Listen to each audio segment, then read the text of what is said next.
ఇవాళ నేను మీకు ఘోస్ట్ పీరియడ్స్ గురించి చెప్తాను. ఒక అత్తగారు వాళ్ళ కోడల్ని తీసుకుని నా దగ్గరకొచ్చింది.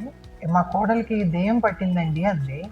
దెయ్యం పట్టటం ఏంటి? ఇదెక్కడ వినలేదే అని అనుకుంటూ ఏం జరిగింది ఏంటి అని అడిగితే, పీరియడ్స్ ప్రతి మంతు పీరియడ్ వస్తుంది కదా!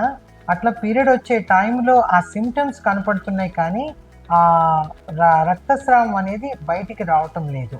సో, అమ్మాయి అబ్బా! నాకు పెయిన్ బాగా ఉంది. నడుము నొప్పి ఇవన్నీ ఉన్నాయి. Breast tenderness, next mood swings అన్నీ ఉన్నాయి.